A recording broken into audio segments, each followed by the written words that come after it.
Hi everyone, welcome back to my channel. My name is Leanna, and today I want to talk about lowball offers. We're going to talk about what they are, what you can do to deal with them, and at the end of the video, I have a couple of little hints that may help you to discourage lowball offers. So first of all, what is a lowball offer? Really and basically, a lowball offer is any offer that you feel is too low. That could be 30% off your list price. It could be 60% off your list price. It could be 70% off your list price. It could be 10% off your list price. If that is your business model, that is your business model, and that is a lowball offer. I'm not going to tell you what you should be thinking is a lowball offer. That's up to you and what you do. For me personally, I feel that a 70% or more off of my list price, that is a lowball offer. So what do I do to deal with all these offers? The first thing that everyone should know off the bat, the number one thing to do when you get a lowball offer is not take it personally. Do not take it as a personal attack on you, because it's not. It is business. It's about you selling an item, somebody wanting to buy that item. It's about an item and it's about the money. It's not about you as a person at all. Please never feel insulted or personally attacked when someone sends you a lowball offer. Yes, they can be annoying, and yes, they can be frustrating, and you're allowed to feel those things.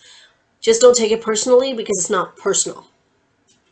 So you get a lowball offer. What are you going to do about it? Well, you could decline it, you could counter it, or you could ignore it. So what is the best practice? It depends on what you want to do. It's going to depend on the item, because sometimes an item might be hanging around for a while, and a lowball offer, you might be like, yep, get it out. Yep, get it out. So you don't know. I feel the best thing to know is that Poshmark loves you to be active on the app. They want you doing things. They want you interacting. They want lots of activity.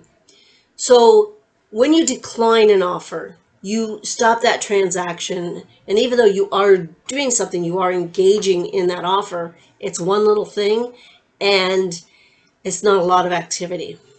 But there are times where, yes, decline that offer, and don't be afraid to use that decline. It's okay to once in a while decline an offer.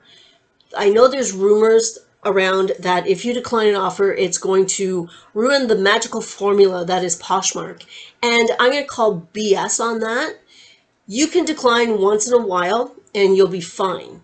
If you decline every single offer that comes into your closet, Poshmark's not going to like that. And yes, that I believe will hurt you. Another thing you can do is you can ignore the offer. Now, that's even less activity because you're doing absolutely nothing.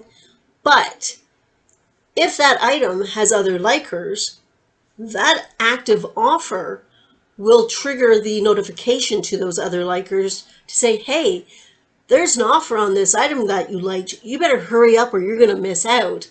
And Poshmark sends that out. So it might be worth your while to ignore that lowball offer. So I will do that. If I get a lowball offer and there are likers on it, I will wait. And I will only wait a certain amount of time if I want to counter, and then I will go back and maybe 10 hours or 12 hours later counter that offer to see if that person will come up at all. And if none of the other likers respond to the notification and buy the item, and the original offer person doesn't want it at a different price, that tells me that this item needs new likers. So I will relist that item. I will either copy and relist it, and hopefully it's a new listing after 60 days, and it will have fresh eyes and it will have fresh likers. And that's a better thing, because those likers are not going to be buying that item. So sometimes it's okay to ignore it. Absolutely. The number one thing that I do is I counter. For the most part, I counter probably 95% of all lowball offers, and it's very good for you. It's good for the activity count. You get an offer, you counter, they probably counter back, or they do something and then you do that. So you're going back and forth and back and forth. That's lots of engagement, and that is a really good thing. What do you do when you have, say, a lowball offer? I have an item listed for $100 and somebody offers me 10 because that is the lowest amount that they are allowed to actually offer. Poshmark does have in place that they couldn't offer me $5. They have to offer at least 10% of the list price. So I have an item that's $100. Somebody offers me 10. So I counter, and depending on the item, I will counter, say, at 85. I build lots of wiggle room into my prices, so I will counter at 85. Now, if they come up to, say, 20, 25 or 30 or 40, then we have something going. We could maybe come to an agreement, and it has happened that that item might sell for 65. Great. If they come up $1, so they've offered me 10, I've counted at 85, they offer me 11. And that is the face I make. I may offer them 80, and they come up to 12. That is when I hit the decline button and I walk away, because I don't have time for games. I am not going to let a $100 item go for $12. We'll make no money that way. Chances are I'm probably into that $100 item for more than $12. So I will hit the decline button then. I think that's reasonable, and I don't have time for games. I'm here to sell things, and if you're not here to buy them, then go away. So those are the things that you can do. First of all, never take it personally. You could decline it right away, and that is okay once in a while. You could ignore it, especially if there's other likers on it. That could work to your advantage, and you can counter it. In the course of doing research for this video, I came across a suggestion that when you counter a lowball offer, you can send that buyer a message saying, hey, thanks for the interest in my item. I've countered at my lowest amount. And I think that's amazing. It takes very little time. You add it into your keyboard shortcuts on your phone, and it might begin a dialogue with that customer. And when you begin a conversation, you can build some trust, you can build a relationship maybe, and I think that can lead to sales. And that's a good thing. It takes very little time. So that's something that I will be trying with offers that I get, and I'll let you know how it works out. So how do you discourage lowball offers? I'll take you back to about a year ago where I was getting more and more lowball offers, and it was frustrating me because I was like, what is going on? You know, I have good items that I want to sell for decent money, not for piddles. So what changed? What did I do? Well, about a year ago, my closet, the banner said all offers welcome. I had a listing near the top that said all offers welcome. I love offers. Send me an offer. And on every listing where at the very end where I say thank you for stopping by my closet, it was there too. All offers welcome. So I was putting it out there.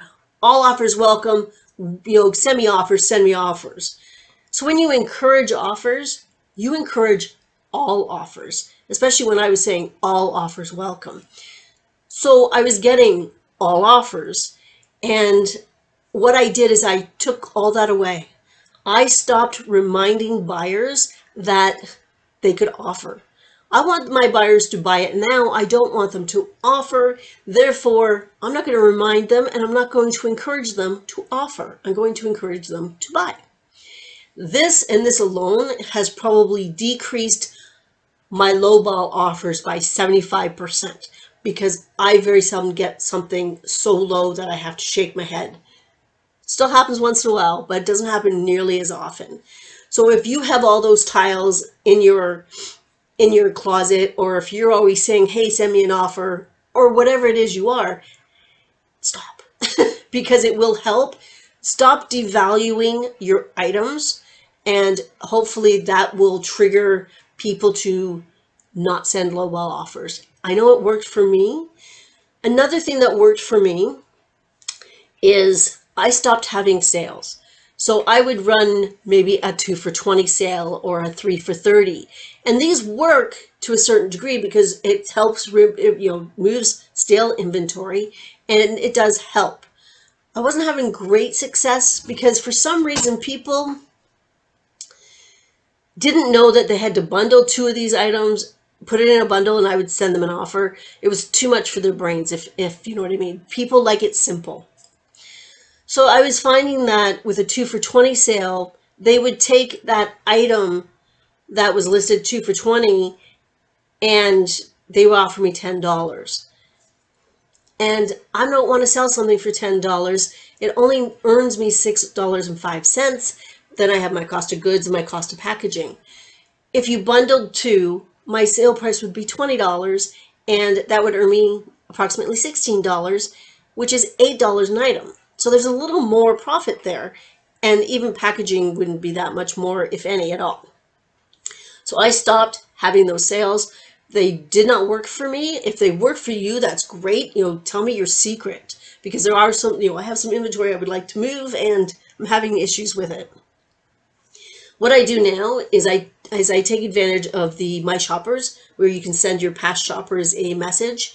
And at the beginning of December, I think it was, I had a Taco Tuesday sale where I put my your bundle discount that you can do on your closet. I had it 2+ items and you can get 30%. And I just sent everybody a notification on that. And people knew what to do. They bundled things together. It was an automatic thing, and boom, it was done. And the only issue I had is somebody actually wanted to know if they got tacos with their bundle. But I think it was a joke. She actually was being funny, I hope. But yeah, that's what I did. And I find now I'm not getting nearly as many lowball offers. So what I would like for you to take away from this is to not take lowball offers personally. This is something very important to me, that this is business, it is not personal. I would like to know if you still get lowball offers, like what was your worst offer ever and how did you deal with it? I would like to know how you deal with these things so we can learn from each other. That's all I have for today. I hope this was enjoyable. I hope you liked it.